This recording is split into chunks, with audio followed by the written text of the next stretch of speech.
as it's said that work hard in silence and let your success do the noise. Same the Buddy University of Emerging Science and Technology believes.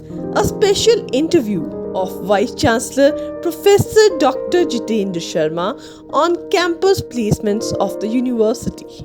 तो नमस्कार, आपका यहाँ पर बहुत बहुत स्वागत है बद्दी यूनिवर्सिटी में। हमारे यहाँ अभी तक जो है कुछ प्रोग्राम्स ऐसे हैं, जैसे हमारा कंप्यूटर साइंस प्रोग्राम है, उसमें हमारे ऑलमोस्ट 100% प्लेसमेंट हो चुकी है। शायद एक आध बच्चा रहता है जो कि खुद उसमें नहीं जाना चाहता है, वो कुछ अपना ही काम करना चाहता है।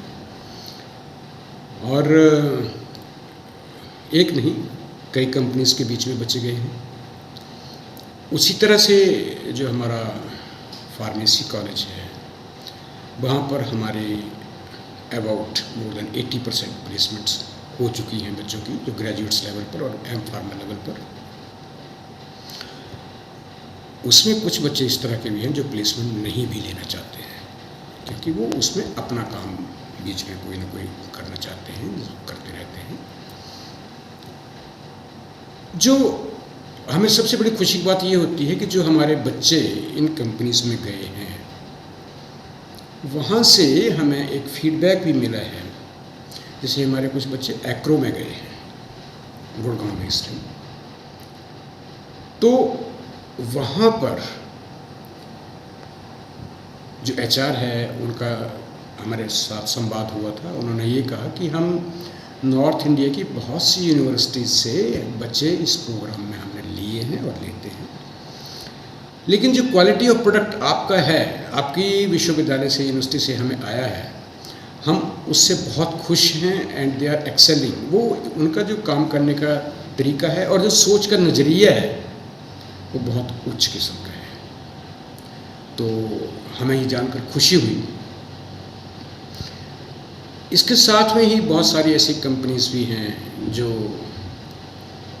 बच्चों को हायर करती हैं, लेकिन हमें उनके फ्यूचर की चिंता ये भी रहती है कि कहीं ऐसा तो नहीं कि उनको जो सैलरी यहाँ पर प्रपोज की जाती है तो कहीं उनको कम तो नहीं वहाँ पर मिलती है, नंबर एक। नंबर दो, कि क्या कंपनी की कोई ऐसी स्पेसिफिक रिक्वायरमेंट है जो बच्चों को हम यहाँ नहीं दे पाए हैं। तो उन चीज़ों के लिए हम कंपनी से और बच्चों से 1 साल तक हम फीडबैक लेते हैं। उस फीडबैक के बेस पर हम अपने आप को स्ट्रॉन्ग करते हैं। और अगर कोई कंपनीज इस तरह की हों जहाँ से हमें ये लगे कि या तो बच्चों के साथ कोई सैलरी पॉइंट में कुछ उनसे ईमानदारी नहीं बरती जा रही है, तो हम अगले साल ऐसी कंपनीज को यहाँ पर नहीं बुलाते हैं जिनके पास हम बच्चों को दे सकें। खैर, ये मुश्किल पहले ज़्यादा थी, लेकिन अब कोविड के टाइम में के बाद जो कंपनी स्टैंड कर गई हैं, वो उनका अपना नज़रिया काफ़ी ऊंचा है और वो लोग अपने कंपनीज का सुधार करने के लिए इस तरह की बातें नहीं होने दे रही है। सर, आपका आने वाले टाइम में कुछ एक्सपेंशन प्लान, चीज़ें हमने देखी है प्रैक्टिकल लाइफ में जिन चीज़ों की ज़रूरत है कुछ स्किल डेवलपमेंट के लिए? हाँ, अब हम ये जो हमारे नेशनल एजुकेशन पॉलिसी है, इसको हम जल्दी ही इम्प्लीमेंट करने जा रहे हैं। जैसे कि हमारे माननीय मुख्यमंत्री जी ने कहा है कि हम आने वाले सेशन से हिमाचल में नेशनल एजुकेशन पॉलिसी को लागू करेंगे।